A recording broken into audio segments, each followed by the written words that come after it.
नमस्कार दोस्तों, मैं हूं प्रसन्न मिश्रा और स्वागत है आपका द हिंदू के दैनिक हिंदी अनुवाद में। तो दोस्तों, आज तारीख है 8 मार्च 2017। तो चलिए शुरू करते हैं। दोस्तों, पहली खबर ये है, CAG to undertake audit of demonetisation fallout, यानी कि विमुद्रीकरण के परिणामों पर कैग जो है तो अब ऑडिट कर सकेगा, यानी कि लेखा परीक्षा उसमें कर सकेगा। तो हालांकि बता दूं कि यहाँ पर जो लिखा हुआ है कि demonetisation per se is banking and money supply issue and as such outside the tax audit jurisdiction, यानी कि जो डिमोनेटाइजेशन था तो वो खुद में एक बैंकिंग और मुद्रा की आपूर्ति से संबंधित मुद्दा था, इसलिए ये कैग के क्षेत्राधिकार के बाहर की बात है। लेकिन फिर भी ये क्यों करेगा ऐसा, क्योंकि आगे लिखा हुआ है कि but the CAG is well within its rights to seek audit of the physical impact of demonetisation, यानी कि इसकी वजह से जो राजकोषीय असर पड़ा है उसका डिमोनेटाइजेशन का जो राजकोषीय असर पड़ा है उसका ऑडिट, उसकी लेखा परीक्षा कैग अवश्य कर सकता है, क्योंकि वो उसके क्षेत्राधिकार में आता है। तो दोस्तों, आपको बता दूं कि कैग का कार्य क्या होता है कि कोई भी ऐसी चीज़ जिसका कि भारत के राजकोष पर असर पड़ता हो, भारत के एक्सचेकर पर असर पड़ता हो, तो उसको कैग ऑडिट कर सकता है। ठीक। और भारत की एक जो संचित निधि होती है, आपको पता होगा, कंसोलिडेटेड फंड ऑफ इंडिया, तो उसमें से अगर कोई भी पैसा बाहर निकाला जाता है या उसमें आता है तो उसका लेखा जोखा भी किसके पास होता है, कैग के पास होता है। यानी कि कैग उसकी लेखा परीक्षा करता है कि उसमें कितना पैसा आया, क्यों आया, कितना पैसा निकाला गया, क्यों निकाला गया। ठीक। तो है क्या कि इस संबंध में कैग क्या करेगा कि उसकी लेखा परीक्षा यानी उसकी ऑडिट करेगा। लेकिन अगर सीधे डिमोनेटाइजेशन के ऑडिट की बात कही जाए तो वो उसके क्षेत्राधिकार के बाहर है, यानी कि वो आरबीआई में जाकर के सीधे ऑडिट नहीं कर सकता, लेकिन उसका भारत की संचित निधि से जो संबंध है उसका ऑडिट वो अवश्य कर सकता है। तो उनका ये कहना था कि largely its impact on tax revenues, यानी कि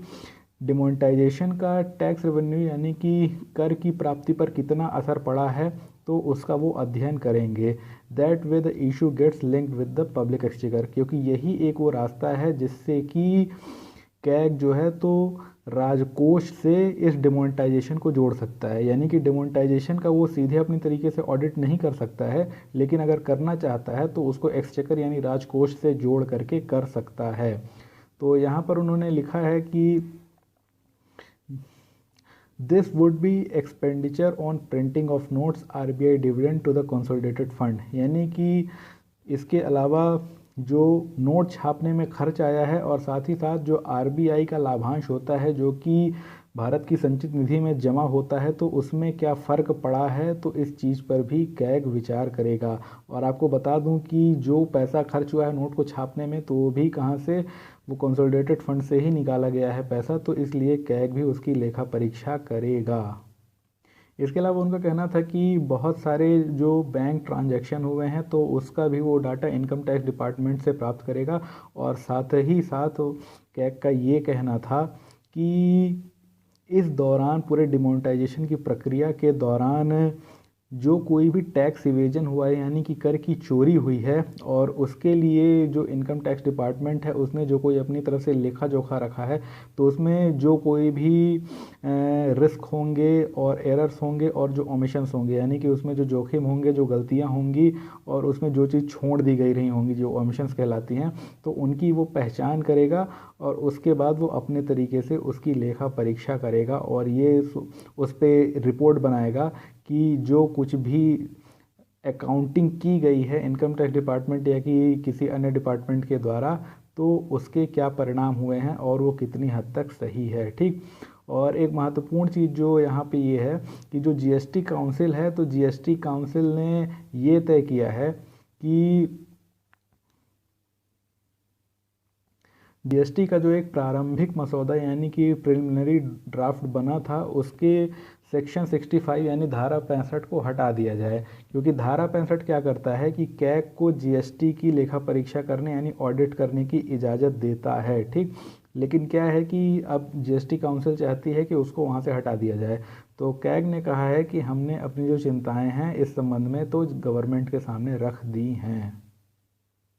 तो दोस्तों, यहाँ पे लिखा हुआ है कि IISc among world's best 10 universities, यानी कि आईआईएससी बेंगलोर जो है तो दुनिया की सबसे बेहतरीन 10 यूनिवर्सिटीज़ में शुमार हो गई है। लेकिन दोस्तों, इसके बारे में थोड़ा सा आपको बता दूं कि ये जो किया गया था रैंकिंग, ये दरअसल पे सारी यूनिवर्सिटीज़ की रैंकिंग नहीं थी, सिर्फ उन्हीं यूनिवर्सिटीज़ की रैंकिंग थी जिनमें छात्रों की संख्या 5,000 या उससे कम है। ठीक, तो आपको बता दूं कि जो दुनिया की बड़ी बड़ी यूनिवर्सिटीज़ हैं जिनका कि काफ़ी ऊंचा नाम है, तो वहाँ पे छात्रों की काफ़ी ज़्यादा संख्या 5,000 से काफ़ी ज़्यादा है। तो इसलिए ये जो रैंकिंग थी इसमें बहुत सारे ऐसे कॉलेज समाहित नहीं हो पाए थे जो कि रैंकिंग में हमेशा टॉप पे रहते हैं। तो ये जो रैंकिंग थी, तो छोटे कॉलेजेस की रैंकिंग थी जिसमें छात्रों की संख्या कम है, तो वहाँ पर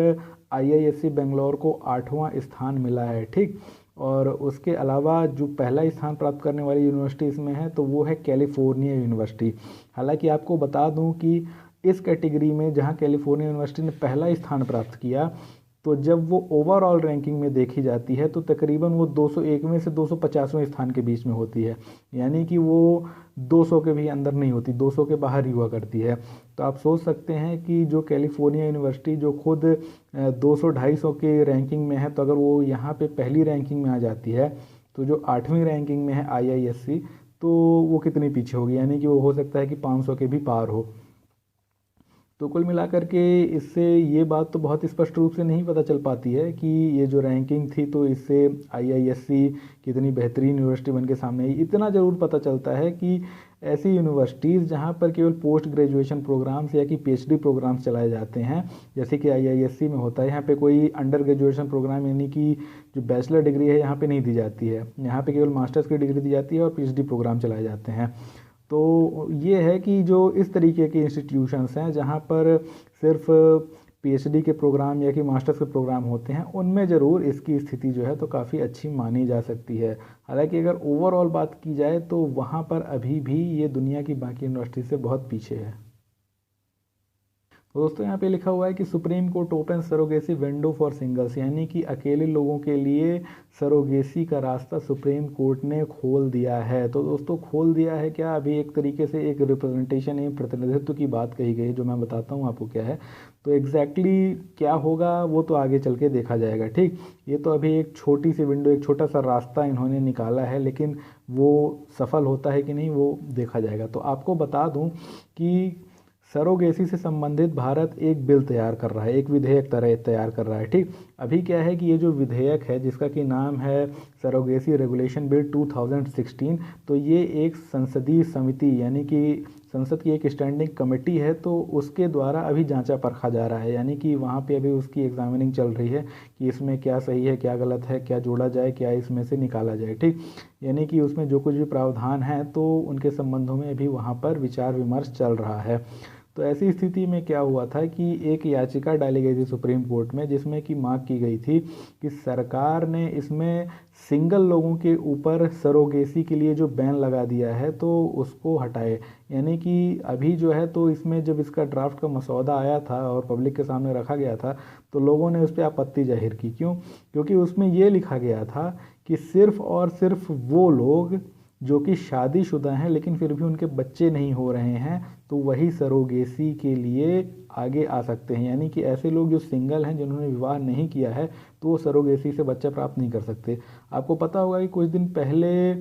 तुषार कपूर ने एक बच्चा प्राप्त किया था सरोगेसी से, और अभी हाल ही में एक दो दिन पहले करण जौहर ने भी एक ऐसा बच्चा प्राप्त किया है। और आपको बता दूं कि ये दोनों ही लोग विवाहित नहीं हैं लेकिन फिर भी सरोगेसी के कारण इनको बच्चा मिल गया है, यानी कि ये सिंगल पेरेंट हैं। लेकिन जो एक बिल बना हुआ है जिसको कि सरोगेसी रेगुलेशन बिल 2016 कहते हैं, तो इस बिल में ये लिखा गया है कि आगे से ऐसे लोगों को बच्चा नहीं दिया जाएगा। हालांकि दोस्तों ये इसका मतलब ऐसा निकाला जा रहा है, लेकिन कई सारे लोगों का ये कहना है जिन्होंने उस बिल को, उस विधेयक के मसौदे को पढ़ा होगा, उनका ये कहना है कि there is no specific provision about single parents in the bill but the bill also does not specifically prohibit them. यानी कि यहाँ पर जो सिंगल पेरेंट हैं, अकेले माता पिता हैं यानी कि अकेले पेरेंट हैं, उनके बारे में बिल में कुछ नहीं लिखा है, लेकिन इसके बावजूद भी ये जो बिल है तो उन्हें उससे वर्जित नहीं करता है। यानी कि ये जो बिल है तो अभी इस बात के लिए बहुत ज़्यादा स्पष्ट रूप से नहीं बात करता है कि वो बच्चे को प्राप्त कर सकेंगे कि नहीं कर सकेंगे, यानी कि जो सिंगल पेरेंट होंगे तो वो बच्चा प्राप्त कर सकेंगे कि नहीं कर सकेंगे सरोगेसी के द्वारा। तो इसमें क्या है कि इसमें अभी सुप्रीम कोर्ट ने ये कहा है कि जो पार्लियामेंट्री कमेटी है यानी जो संसदीय समिति है जो कि इस पर विचार विमर्श कर रही है, तो उसके सामने एक व्यक्ति अपना रिप्रेजेंटेशन रखेगा जो कि अपनी याचिका इसमें डाला था। ठीक, तो है क्या कि वो सीधे जाकर के स्टैंडिंग कमेटी के सामने खड़ा होकर के नहीं बताएगा कि इसमें ये परिवर्तन करना चाहिए। तो जो सॉलिसिटर जनरल का ऑफिस, यानी कि आपको पता होगा जो सॉलिसिटर जनरल क्या होता है, जो अटॉर्नी जनरल के अंतर्गत जो कुछ सॉलिसिटर जनरल जो कि सरकार के वकील के काम करते हैं, तो उनके ऑफिस में जा कर के वो व्यक्ति पहले अपना सब कुछ दर्ज कराएगा, अपनी एप्लीकेशन देगा, बताएगा कि मतलब कि मैं क्या क्या चाहता हूँ इस बिल में। और उसके बाद क्या है कि जो सॉलिसिटर जनरल का ऑफिस है तो वहाँ से वो पार्लियामेंट्री स्टैंडिंग कमेटी तक वो रिपोर्ट जाएगी और वहाँ पर इस पर विचार किया जाएगा स्टैंडिंग कमेटी के द्वारा कि जो रिप्रेजेंटेटिव की तरफ से बात कही गई है उस पर कितनी बातों को माना जाए और कितनी बातों को नकारा जाए। हालांकि दोस्तों क्या है कि जो ड्राफ्ट बिल है उसमें कुछ चीज़ें तो स्पष्ट हैं, जैसे कि लिखा हुआ है कि the draft bill does not cover categories other than married Indian couples, यानी कि भारतीय विवाहित जोड़ों के अलावा किसी भी और कैटेगरी को जो मसौदा है वो रिकॉग्नाइज ही नहीं करता है, यानी कि उस पर वो कोई विचार ही नहीं करता है। जैसे कि जैसे सिंगल वीमेन है, कोई अकेली औरत या कोई अकेला आदमी है, या कि जो गे और लेस्बियन लोग हैं